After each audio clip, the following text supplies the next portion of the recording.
Друзья, рады приветствовать вас на нашем канале Animals and People. История о девушках, получивших удовольствие от осуществленной мечты. Три подруги, три единомышленницы, самые обычные девушки. Необычно в Татьяне, Ирине и Тае лишь то, что они предпочитают не болтать языком, призывая к добру, а просто делают хорошее дело. Девушкам очень хотелось изменить что-то в нашем не совсем идеальном и не всегда справедливом мире. И они начали действовать. Не так давно создали в городе Ирпеня, что под Киевом, свой приют для обездоленных животных.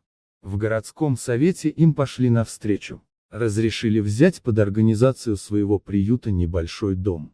Дом – это еще громко сказано. Это маленькое помещение, существующее еще с советских пор и находящееся в очень плохом состоянии. Но девчата были рады и этому. Они самостоятельно выполнили в домике все ремонтные работы. Чуть переделали помещение так, чтобы оно позволяло содержать животных. Когда стены были готовы, девушки стали искать кошек и собак, которым требовалась помощь. Тая несет дежурство в этом приюте днем, а Ирина с Татьяной зарабатывают деньги на его функционирование. Таня – сотрудница одной IT-компании, Ирина трудится в коммунальном предприятии. Чтобы содержать бывших бродячих животных, денег требуется много, ведь каждого нужно и кормить, и лечить. Но спасибо тем неравнодушным людям, которые девчонкам помогают. Однако им все равно очень часто приходится тратить и свои личные деньги. Как рассказывала Тая, в приюте сейчас проживает 5 собачек, 4 кошки уже взрослых и 10 маленьких котят. У каждого своя судьба, своя история. Так, одному котику кто-то пытался отрезать уши. Котят же обнаружили на городской мусорке. Все малыши, не братья и не сестры. Они из разных пометов.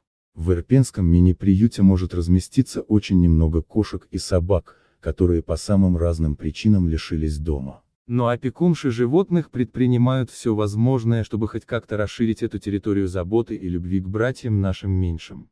Скажем честно, это хлопотное занятие не приносит энтузиасткам денег. Но дает им ощущение огромного счастья.